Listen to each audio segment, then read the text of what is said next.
Number one benefit. The number one benefit. What is the number one benefit of ice baths, cold plunges, cold showers, and all of that? And it's not what you're thinking. And maybe I'll get into these details in the future, but it's not. It activates your vagus nerve and reduces stress. And it's not. It reduces inflammation. And it's not all of those things that you hear about all the time. And everybody always talks about those. And it gets really old, and you can find out all that information everywhere. Very few, if any, I'm sure a few people talk about this. But the biggest benefit of doing a cold shower or an ice bath or a cold plunge or any of that is the fact that it is super uncomfortable and not fun. That's it. That's it. When was the last time you did something that was super uncomfortable physically that you didn't enjoy and you did it on a regular basis? Think about, maybe it was exercising or something like that. There's maybe something in your past that you've done that was a physical activity that you're like, don't like this. But then after a while, you got used to it and you actually started enjoying it. And what did that do? It trains your mind and your body to actually not necessarily enjoy being uncomfortable, but how to deal with that uncomfortableness. I'm going to say that's a word. I don't know if that's a word.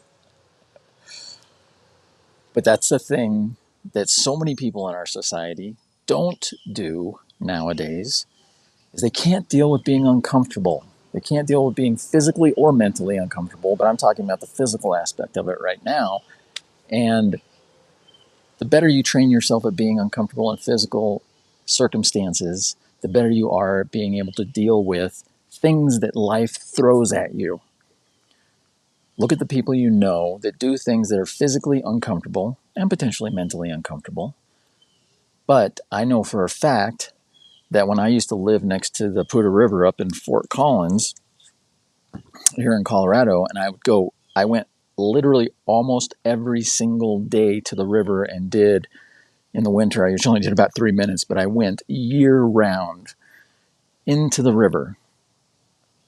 And I was much better at dealing with stress from life and stress from the gym and stress from everything because of the fact that I put myself in that situation and had to deal with it. So it teaches you how to prepare for stress and recover from stress on a physical level that does affect you on a mental level also.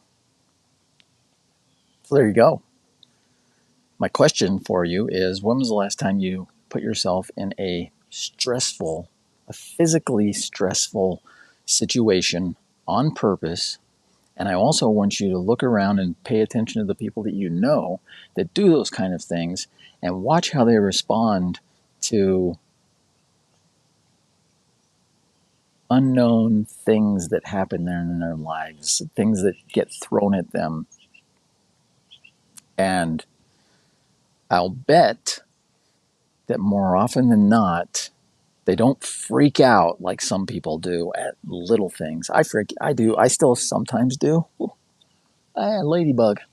I'm like a ladybug whisperer. Sorry, sidetracked. The people that stress themselves in those ways on purpose are better at regulating their responses to the things that happen to them in the moment. It's true.